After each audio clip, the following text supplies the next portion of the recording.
Olha, por ordem do ministro Alexandre de Moraes, uma oficial de justiça entrou hoje no quarto de UTI do Hospital DF-Star, em Brasília, para intimar o ex-presidente Jair Bolsonaro sobre o início do processo penal sob a acusação de tentativa de golpe de Estado em 2022. Veja aí a live que Bolsonaro fez ontem com Eduardo, Flávio, Carlos, Nelson Piquet, entre outros. O Supremo informou em nota que esperava uma data adequada para que a intimação pessoal fosse feita a Bolsonaro, internado desde sexta-feira, dia 11, e submetido à cirurgia no estômago. A oficial de justiça chegou ao hospital por volta das 10h30 da manhã, segundo pessoas próximas de Bolsonaro, informaram à Folha.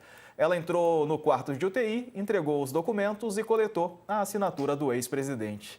Ô Sakamoto, depois da live, ele estava pronto para receber a intimação também, né? Ó, vamos de novo pro nosso disclaimer aqui, para ninguém ficar xingando a gente. Desejamos pronta recuperação ao ex-presidente Jair Bolsonaro.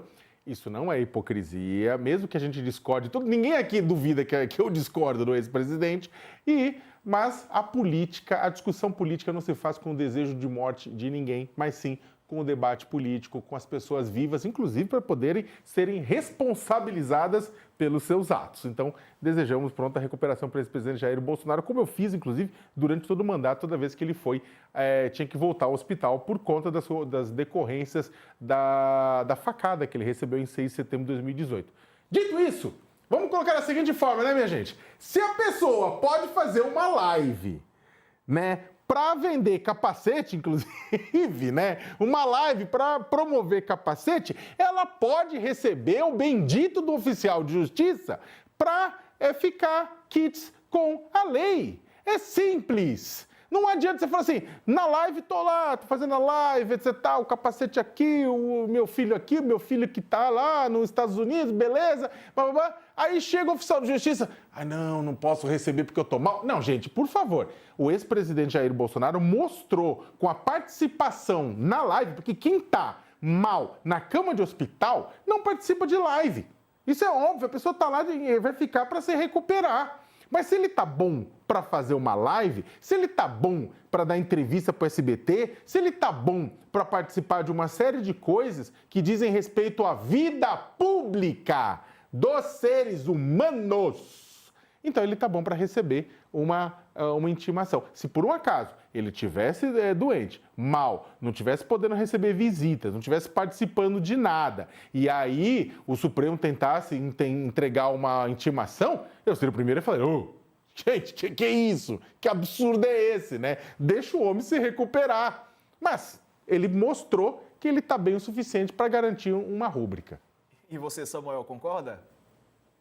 Pois é, olha só, Diego. Em primeiro lugar, por que a procrastinação para receber a citação? O interesse de uma defesa, nesse caso, é fazer com que os prazos, né, se dilatem, atrase o julgamento final e isso leve as coisas para o ano que vem e cause mais confusão com o período eleitoral.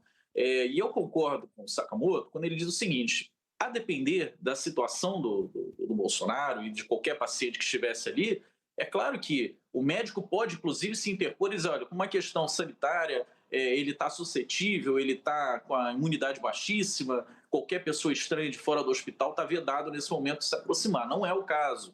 Ele está ali apenas para se recuperar das intervenções cirúrgicas que ele fez e é mais uma questão motora, né, de capacidade motora, de falar, de se conduzir, de andar, de caminhar. Ele não está com uma imunidade baixíssima, suscetível a pegar uma doença grave de qualquer pessoa externa que chega. Então, se não é esse o caso, se apenas ele está ali por um resguardo, por que não receber? Se ele pode participar de uma live, se ele pode falar abertamente, se comunicar, usar todo o esforço necessário para participar de uma conversa, inclusive o esforço intelectual, estar bem de saúde para poder decidir sobre os rumos dele, por que o processo deveria ser postergado e o oficial de justiça não cumpriria o seu dever de ir lá intimá-lo. Agora, vejamos também, né? É um pouco de exagero de burocracia no Brasil. Se ele tem advogado constituído no processo, não bastaria uma citação ao advogado dele, esse que já está constituído, para que o processo caminhasse, mas não, a gente tem esses elementos que fazem as coisas às vezes ficarem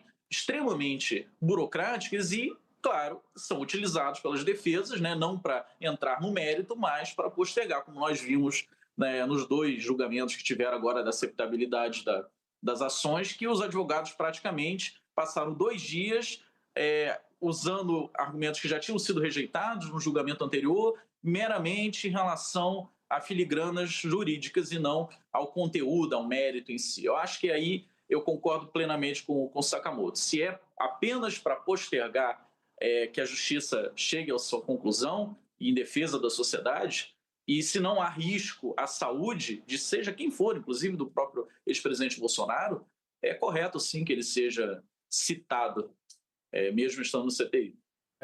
E o ex-ajudante de ordens de Jair Bolsonaro, Mauro Cid, pediu absolvição sumária na ação de golpe de Estado. A defesa dele pediu essa absolvição. O ex-ajudante de ordens da presidência de Bolsonaro, Mauro Cid, fechou acordo de delação premiada e colaborou com a PF na investigação. Ao pedir a absolvição sumária, a defesa busca livrar o tenente-coronel do processo antes do julgamento.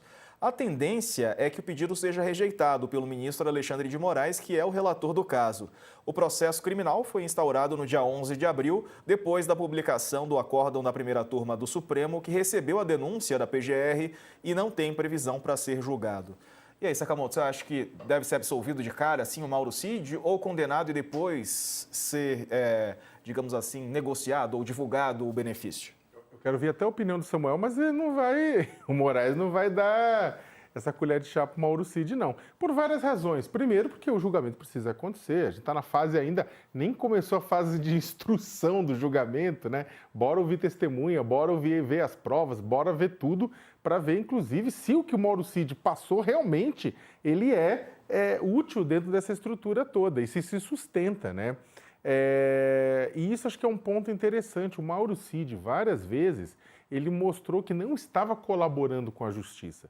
Precisou uma audiência com o Moraes, o Procurador-Geral da República e os advogados Mauro Cid e o Mauro Cid, e o Moraes, lembrando, olha, o senhor tem a última chance de o senhor passar informações que realmente estejam batendo com a realidade, né? Aí o bolsonarismo falou, tá sendo torturado. Não está sendo torturado, não. Ele estava simplesmente, o juiz, como bem lembrou, inclusive, vários juristas aqui no All News, o juiz pode lembrar e deve lembrar que a pessoa não pode faltar com a verdade sobre o risco de perder, né? É uma delação premiada, com o risco de perder o prêmio.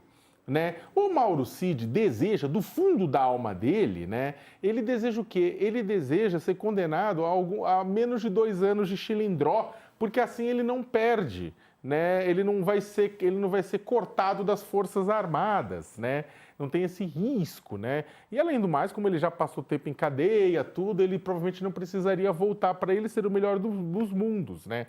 Agora, a absolvição sumária é muito difícil, Diego. Ele participou da trama golpista, ele teve um papel-chave de articulação, tanto é que foi um delator importante, passando informações, cedendo documentos, que depois foram ser comprovados. Sim, a Polícia Federal não pega simplesmente a palavra do Mauro Cid e fala, olha, que ele está falando lá, vocês estão condenados porque ele falou isso. Não, não acreditem nisso. Aquilo que o Mauro Cid fala, depois a Polícia Federal tem que comprovar, com fatos, com evidências, com outros depoimentos, com documentos, com tudo isso mais. Tanto que o próprio Mauro Cid falou, né, trouxe para dentro no seu depoimento, falando que a ex-primeira-dama e hoje diretora do PL Mulher, Michele Bolsonaro, o deputado federal Eduardo Bolsonaro, todos eles foram muito importantes no sentido de tentar convencer o presidente Jair Bolsonaro a dar o golpe. E a Polícia Federal não indiciou, a Procuradoria-Geral da República não denunciou nenhum dos dois, porque ficou só na palavra do Cid. Então, o que acontece? Se o Cid não tiver, o Cid, ele precisa, agora com todo esse julgamento, vai se mostrar também se todo esse conteúdo que o Cid passou, né, está parando em pé ou não. E isso é fundamental para ele se aproveitar da delação premiada. Mas que ele fez vários vai e vem, tentou ficar bem na fita com os militares, contou umas historietas lá, umas historietas aqui, até ser chamado na chincha e passar, e falou, olha, para aqui as informações que eu tenho, né? Então, vamos ver, a Justiça está querendo ver se o que o Cid falou realmente se tudo aquilo para em pé. Eu acho que vai depender disso para ver como é que vai ser no final. Mas no final, se tudo parar em pé, ele deve ter uma condenação, claro, mas muito menor do que os demais. E você, Samuel, sua opinião, sua avaliação sobre isso tudo? Pois é, o Cid me parece até contraditório nesse pedido dele, o Sakamoto já apontou nessa direção. Quando ele fala que quer absolvição sumária, parece que ele está dizendo que ele não teve participação nenhuma, que ele não cometeu crime algum, e não o que de fato está apontado, que ele participou, né, da conduta criminosa, mas optou por contribuir com a justiça, apontando quem são os outros partícipes, inclusive e principalmente aqueles que estão acima dele, e por conta dessa contribuição, vamos dizer assim, desse arrependimento colaborativo, ele deve ter a pena reduzida. É uma troca, né? O réu é consciente de que, enfim, vai acabar sendo condenado, ele opta por entregar os comparsas e aqueles que estão acima dele na cadeia de comando do ato criminoso. Se assim não fosse, não teria aparecido nada, ele não teria apontado nenhum crime, nenhuma conduta criminosa, né, dos demais que estão agora sendo julgados. Ora, se ele apontou, se houve de fato a conduta criminosa, se ele sabia dessa conduta, até porque ele era partícipe da conduta criminosa, qual é o sentido de pedir uma absolvição sumária? Ou você é absolvido, porque não teve nenhuma participação, não havia crime algum naquilo que você fez, ou você é um delator que está entregando crimes do qual você participou e tomou ciência, e do qual participaram outras pessoas que foram por você delatada. Ou é um caminho, ou é outro. Parece mais uma chicana da defesa de tentar, enfim, fazer um pedido que obviamente vai ser negado, e eu acho que a tua pergunta, Diego, é se o Alexandre de Moraes consideraria isso. Acho que não. Nenhum juiz, nenhum ser humano racional consegue seguir os dois caminhos ao mesmo tempo, até porque eles são antagônicos. É. E vamos lá, delação premiada, ela já foi e voltou muitas vezes aqui no Brasil desde que ela foi instituída, né? Nós não somos os Estados Unidos, que vale uma confissão sem lastrear em provas. Aqui, até mesmo a delação, quando você diz eu participei de algo e eu vou contar agora a história, foi fulano, beltrano, ciclano.